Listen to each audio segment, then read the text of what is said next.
नमस्कार, स्वागत है आपका डीडी न्यूज पर। मैं हूं रेशमा आपके साथ। आइए नजर डाल लेते हैं इस वक्त की हेडलाइंस पर। बिहार में चरम पर चुनाव प्रचार। आज अमित शाह की ताबड़तोड़ 3 रैलियां। नीतीश, तेजस्वी और चिराग पासवान समेत अन्य नेता भी कर रहे हैं धुआंधार प्रचार।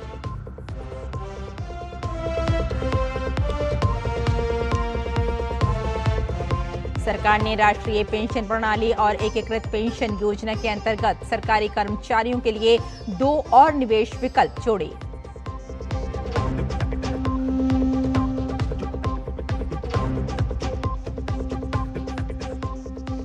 पाकिस्तान पर भड़का FATF। शहबाज मुनीर को दी सीधी चेतावनी। कहा, ग्रे लिस्ट से बाहर निकलने का मतलब टेरर फंडिंग की छूट नहीं।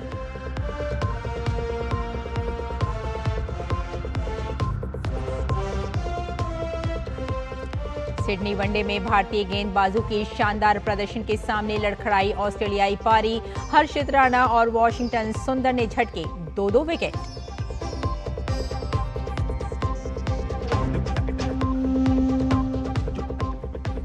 और नहाए खाए के साथ आज से 4 दिवसीय छठ महापर्व की शुरुआत हुई। छठी मैया के गीतों के बीच भक्ति में डूबे श्रद्धालु। प्रधानमंत्री नरेंद्र मोदी ने दी बधाई।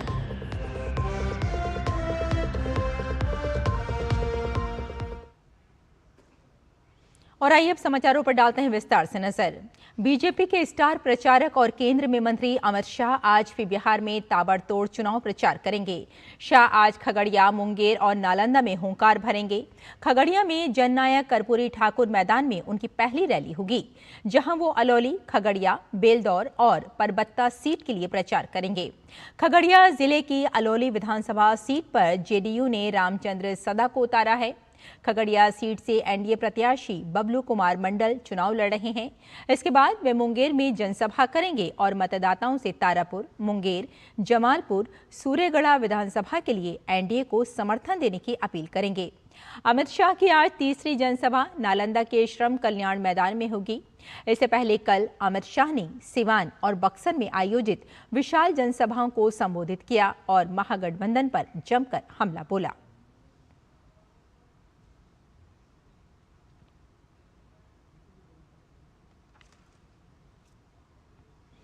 बिहार में महागठबंधन की तरफ से तेजस्वी यादव को मुख्यमंत्री और वीआईपी चीफ मुकेश सहनी को डिप्टी सीएम का उम्मीदवार घोषित किया गया है। इस घोषणा के साथ ही मुस्लिम समुदाय की तरफ से अपनी भागीदारी की मांग उठाई जा रही है। कुछ मुस्लिमों ने सोशल मीडिया में महागठबंधन के फैसले की आलोचना भी की है।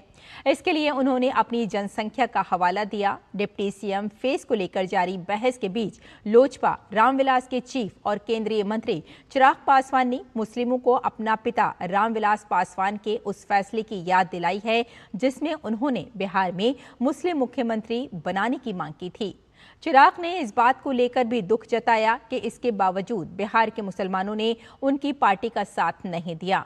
चिराग पासवान ने सोशल मीडिया पोस्ट में लिखा है कि 2005 में मेरे नेता, मेरे पिता स्वर्गीय रामविलास पासवान जी ने मुस्लिम मुख्यमंत्री बनाने के लिए अपनी पार्टी तक कुर्बान कर दी थी। तब भी आपने उनका साथ नहीं दिया। राजद 2005 में भी मुस्लिम मुख्यमंत्री के लिए तैयार नहीं था। आज 2025 में भी न मुस्लिम मुख्यमंत्री देने को तैयार है, न उप मुख्यमंत्री।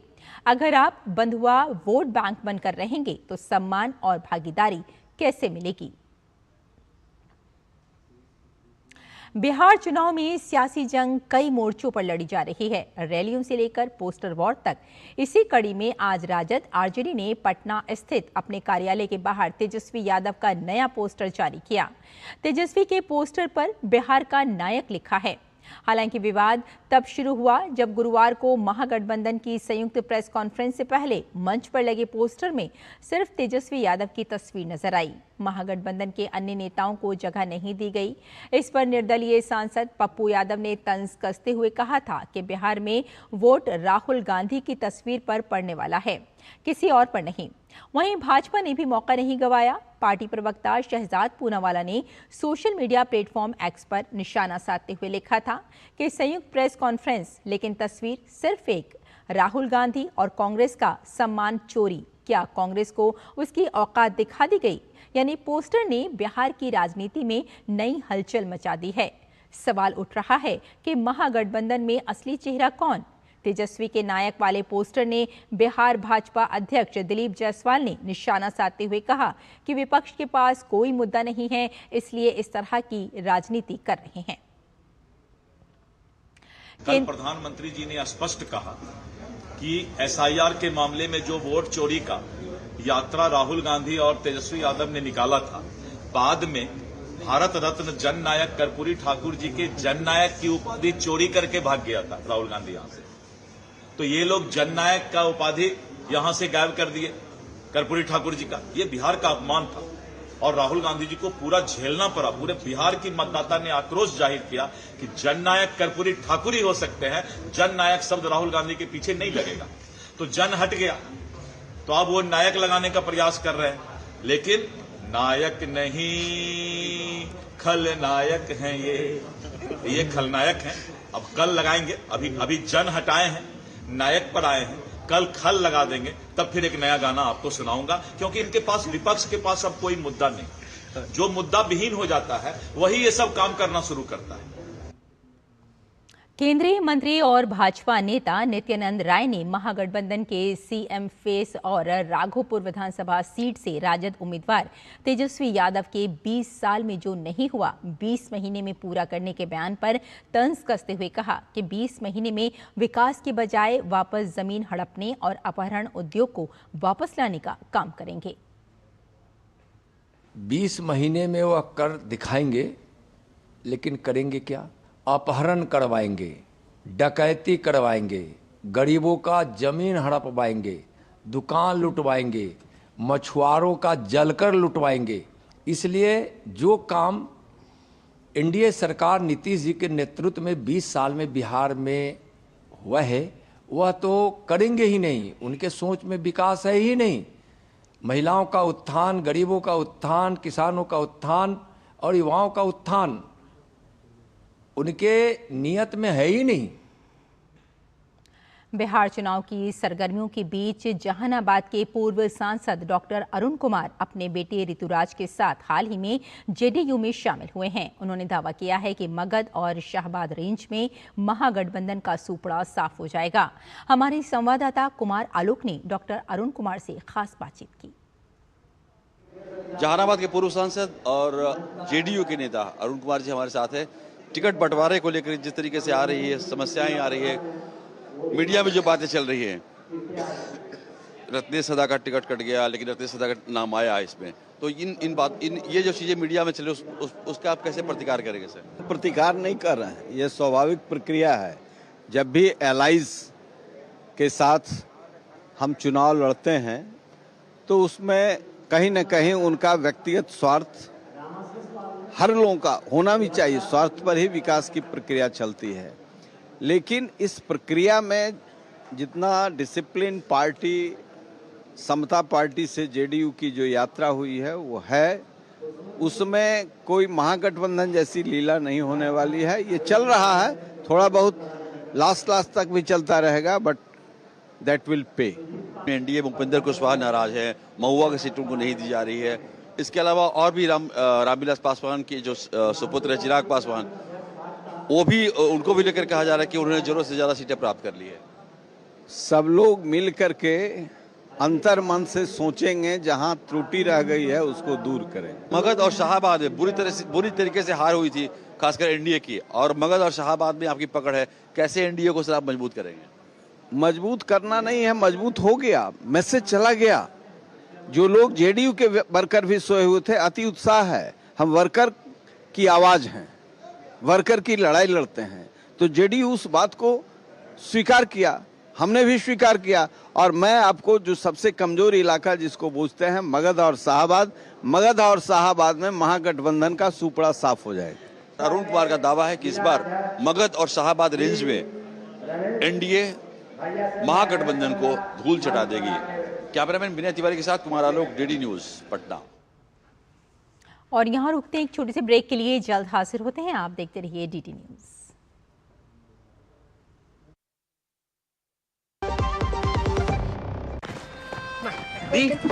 ये देख कैसे।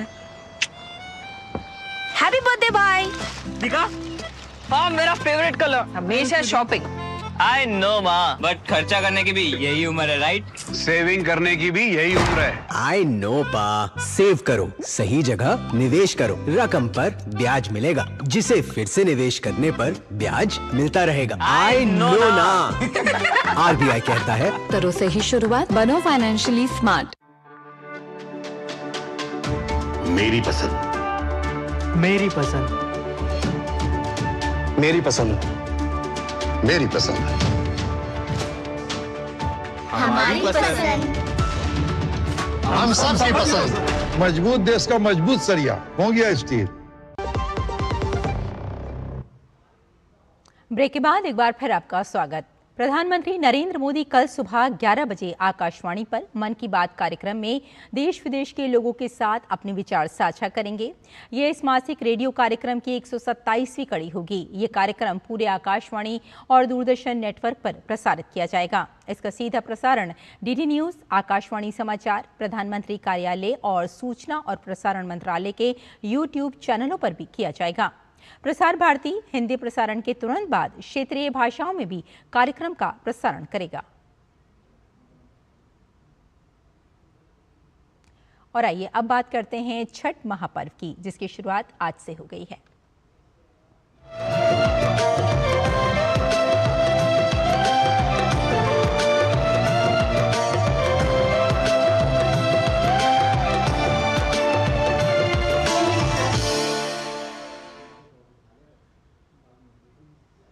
देश के अलग अलग हिस्सों में 4 दिवसीय आस्था का महापर्व छठ आज नहाय खाए के साथ शुरू हो गया।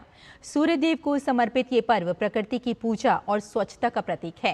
कल खरना पूजन के साथ 36 घंटे का निर्जला उपवास शुरू हो जाएगा। सोमवार की शाम अस्ताचलगामी सूर्य और मंगलवार को सुबह उगते हुए सूर्य को अर्घ्य दिया जाएगा। बिहार की राजधानी पटना समेत प्रदेश भर में छठ महापर्व को लेकर उल्लास है।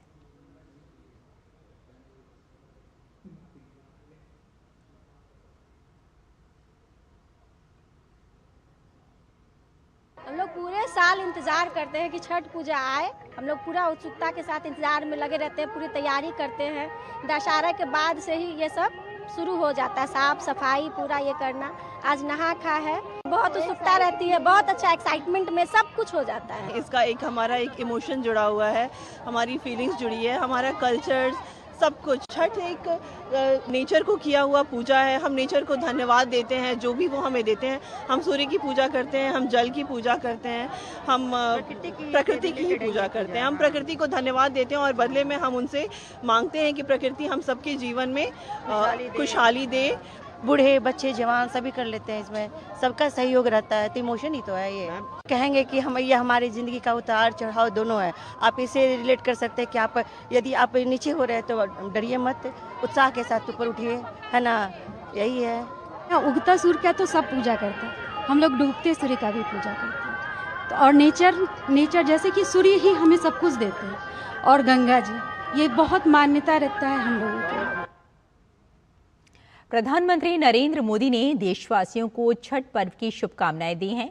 पीएम ने एक्स संदेश में कहा कि नहाय खाए के पावन अनुष्ठान के साथ आज से 4 दिवसीय महापर्व छठ का शुभारंभ हो रहा है।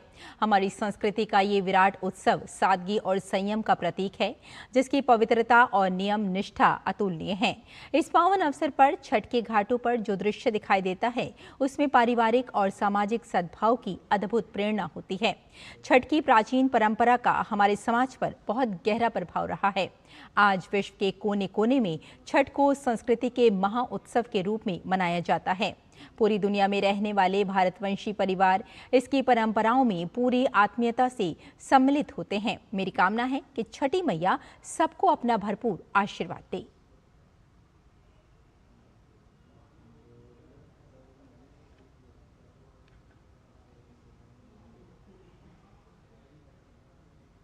और पटना एयरपोर्ट पर उतरते ही आपको छठ की छटा देखने को मिलेगी, जहां दीवारों पर छठ पूजा की उकेरी हुई तस्वीर विहंगम दृश्य पैदा करते हैं। माथे पर डाला दौड़ा, हाथों में सूप, पानी में खड़ी महिलाएं आपको छठ घाट पर होने का एहसास कराते हैं। छठ की इसी छटा के अनुपम संसार को हमारे वरिष्ठ सहयोगी राजेश राज ने कुछ मुसाफिरों के साथ समझने की कोशिश की। अब बिहार ही नहीं संपूर्ण देश में छठ पूजा का क्रेज है और पटना एयरपोर्ट पर आप जैसे ही उतरते हैं तो छठ की ये मनोहारी छटा आपको देखने को मिलती है, जहां पानी है, सूप है, डाला दौरा है और माताएं बहनें जो हैं वो पूजा करते हुए आपको बखूबी नज़र आती हैं, जो ये दिखाता है कि बिहार में हम मौजूद हैं। और बिहार के लोग इस मनोहारी छटा के बारे में क्या सोचते हैं? हम लोग को श्रद्धा है पूजा करने का, बहुत हम छठ पूजा बहुत धूमधाम से हम लोग करता है। हाँ, पूरे परिवार इकट्ठा होता है, उसके बाद हम लोग पूजा करता है। ये पर्व बहुत शुद्ध पर्व होता है सर, इसे बहुत भगवान लोग पूजा करता है, लोग शुद्धि से कोई लापरवाही लोग नहीं करता है सर। इस त्योहार की अपनी एक निष्ठा, अपनी एक परंपरा और अपनी एक संस्कृति भी है, जिसमें कोई फैब्रिकेशन नहीं है, यानी कोई बनावटीपन नहीं है। इसमें तमाम जिन चीज़ों का उपयोग होता है इस त्योहार में वो बिल्कुल पारंपरिक होते हैं, देसी होते हैं। और शायद यही वजह है कि फल फूल और जो गेहूं आटा जिन चीज़ों का प्रयोग किया जाता है, माताएं बहनें स्वयं उसे तैयार करती हैं, डाला दौरा और सूप पर उसे चढ़ाकर और फिर प्रकृति की गोद में जाकर डूबते हुए सूरज की श्रद्धा के साथ पूजा करते हैं और फिर अगले दिन अहले सुबह उगते हुए सूरज को प्रणाम कर इस त्योहार का समापन हो जाता है। आज के जो नौजवान हैं, आज की जो पीढ़ी है, वो निश्चित तौर पर पटना एयरपोर्ट पर आकर इन दृश्यों को बखूबी देख सकते हैं और अपनी परंपरा को एक बार फिर जीवंत भी कर सकते हैं। कैमरामैन मोर मुकुट शर्मा के साथ पटना एयरपोर्ट से मैं राजेश राज, डीडी न्यूज़ के लिए। छठ पूजा को उत्तर भारत में बेहद खास पर्व माना जाता है। श्रद्धालुओं के लिए ये पर्व नई उम्मीदें लेकर आता है। 4 दिन तक मनाए जाने वाले इस पर्व से करोड़ों लोगों की श्रद्धा और आस्था जुड़ी हुई है। आइए जानते हैं छठ पूजा के महत्व और इतिहास के बारे में। उत्तर प्रदेश और खासकर बिहार और झारखंड में मनाया जाने वाला छठ केवल एक पर्व ही नहीं है, बल्कि महापर्व है जो कुल 4 दिन तक चलता है। दरअसल छठ पूजा सूर्य देव की कृपा पाने के लिए की जाती है। ऐसा माना जाता है कि इससे घर में धन धान्य की प्राप्ति होती है और जिन महिलाओं को संतान नहीं होती है उनके लिए ये पूजा बहुत महत्वपूर्ण होती है। ऐसी मान्यता है कि छठ पूजा के जरिए सूर्य देव को प्रसन्न करने से संतान सुख की प्राप्ति होती है। लोक परंपरा के मुताबिक सूर्य देव और छठी मैया का संबंध भाई बहन का है, इसलिए छठ पर्व के अवसर पर सूर्य की आराधना की जाती है। छठ पर्व शुरू होने के पीछे कई सारी कहानियां प्रचलित हैं। पुराण में छठ पूजा के पीछे राजा प्रियव्रत की कहानी है। पुराण में कहा गया है कि प्रथम मनु के पुत्र राजा प्रियव्रत और रानी मालिनी की कोई संतान नहीं थी। राजा के पुत्र प्राप्ति के लिए महर्षि कश्यप ने यज्ञ कराया और राजा की पत्नी मालिनी को आहुति के लिए बनाई गई खीर खाने को दी। इससे उन्हें पुत्र की प्राप्ति तो हुई, लेकिन पुत्र मरा हुआ पैदा हुआ। इस घटना से राजा और रानी को गहरा आघात लगा और वे स्मशान में जाकर पुत्र वियोग में प्राण त्यागने लगे। कहते हैं उसी समय भगवान ब्रह्मा की मानस पुत्री देवसेना प्रकट हुई। उन्होंने राजा से कहा कि वो सृष्टि की मूल प्रवृत्ति के छठे अंश से उत्पन्न हुई हैं, इसी कारण वो षष्ठी कहलाती हैं। उन्होंने राजा को बताया कि उनकी पूजा करने से उन्हें संतान सुख की प्राप्ति होगी। उन्होंने ऐसा करने वाले को इच्छा के अनुरूप फल की प्राप्ति का वरदान दिया। इसके बाद राजा ने पुत्र की कामना से देवी षष्ठी का व्रत किया और उन्हें पुत्र की प्राप्ति हुई। माना जाता है कि राजा ने ये पूजा कार्तिक शुक्ल षष्ठी को की थी, तभी से छठ पूजा इसी दिन की जाती है। छठ से जुड़ी एक और मान्यता के अनुसार इसकी शुरुआत महाभारत कालीन है। इसके अनुसार ऐसा माना जाता है कि सबसे पहले सूर्य पुत्र कर्ण ने सूर्य की पूजा कर छठ पर्व का आरंभ किया था। भगवान सूर्य के भक्त कर्ण प्रतिदिन घंटों कमर तक पानी में खड़े होकर उन्हें अर्घ्य देते थे। इसके साथ ही षष्ठी और सप्तमी की तिथि को वो विशेष पूजा अर्चना करते थे। ऐसा माना जाता है कि छठ पर्व पर अर्घ्य दान की परंपरा तभी से प्रचलित हुई। दरअसल भौगोलिक रूप से सूर्य पुत्र कर्ण का संबंध बिहार के भागलपुर से है, इसलिए माना जाता है कि सूर्य पुत्र कर्ण के कारण ही बिहार में छठ पूजा की शुरुआत हुई। वैज्ञानिक दृष्टि से देखें तो भारत का उत्तरी और उत्तर पूर्वी क्षेत्र कृषि प्रधान है और कृषि सूर्य पर निर्भर करती है। इसलिए भी सूर्यदेव के प्रति कृतज्ञता व्यक्त करने के लिए इस पूजा को किया जाता है। भारत में हमेशा से प्रकृति की पूजा की परंपरा रही है। सूर्यदेव को अर्घ्य देकर छठ पूजा का प्रचलन भी इसी परंपरा का एक हिस्सा है। हिंदू धर्म के अनुसार छठ माता भगवान सूर्य की छोटी बहन है, इसलिए उनकी लाडली भी है। लाडली होने के कारण वे बात बात पर रूठ जाती हैं और इनको खुश करने के लिए ही सूर्य देवता को प्रसन्न किया जाता है। इस पवित्र व्रत को लगातार करने से जीवन में न केवल सुख संपत्ति और शांति मिलती है, बल्कि यश, पुण्य और कीर्ति की भी प्राप्ति होती है। Bureau report, DD news.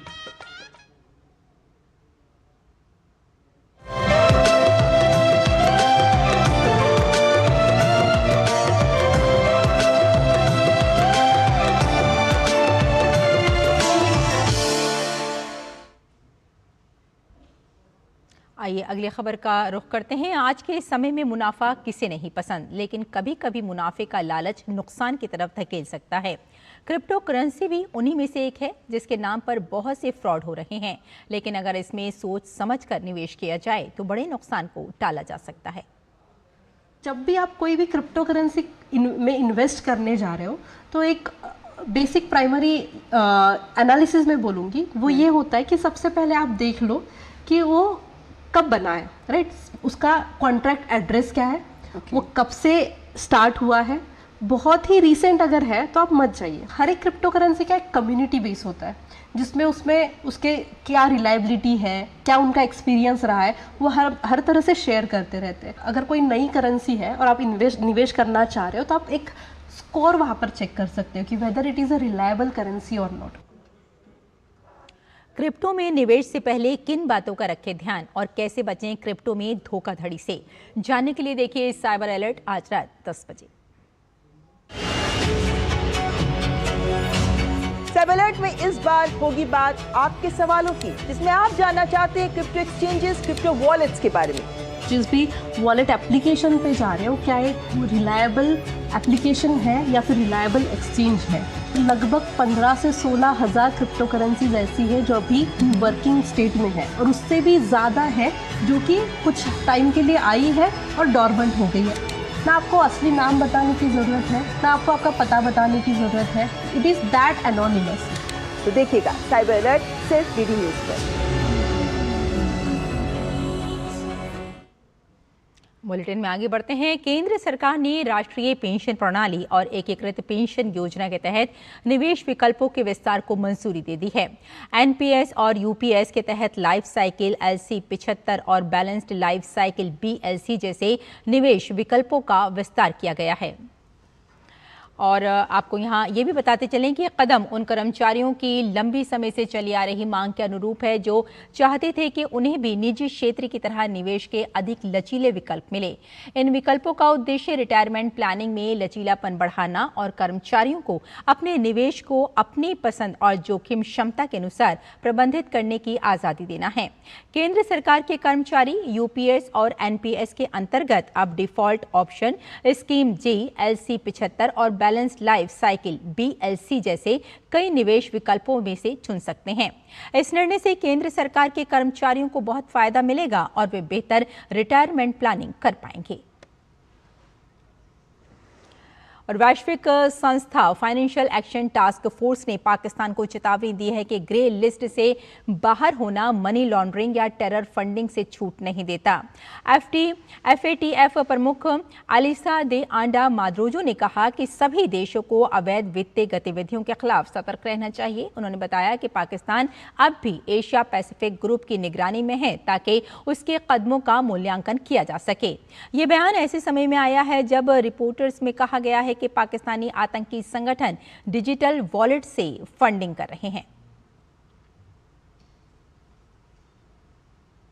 Australia और भारत के बीच वनडे सीरीज का तीसरा मैच सिडनी में खेला जा रहा है। इंडिया ने लगातार 18वें वनडे मैच में टॉस गंवाया है।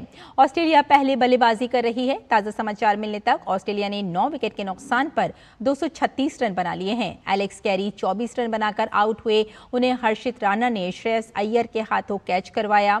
मैथ्यू शॉर्ट 30 रन बनाकर आउट हुए। उन्हें वॉशिंगटन सुंदर ने विराट कोहली के हाथों कैच कराया। कप्तान मिशेल मार्श 41 रन बनाकर आउट हुए। उन्हें अक्षर पटेल ने बोल्ड किया। ट्रेविस हेड को 29 रन पर मोहम्मद सिराज ने कैच आउट कराया। भारत 3 मैचों की सीरीज में 2-0 से पिछड़ रही है। अब टीम पर पहली बार क्लीन स्वीप होने का खतरा भी मंडरा रहा है। कंगारू वनडे क्रिकेट में भारत को अब तक क्लीन स्वीप नहीं कर सके हैं। 2 दिन पहले 23 अक्टूबर को ऑस्ट्रेलिया ने दूसरा मुकाबला 2 विकेट से जीता था। ऑस्ट्रेलिया को पहले मैच में 7 विकेट की जीत मिली थी। तो इस बुलेटिन में फिलहाल इतना ही, लेकिन डीडी न्यूज पर खबरों का सिलसिला जारी रहेगा। अनुमति दें, नमस्कार।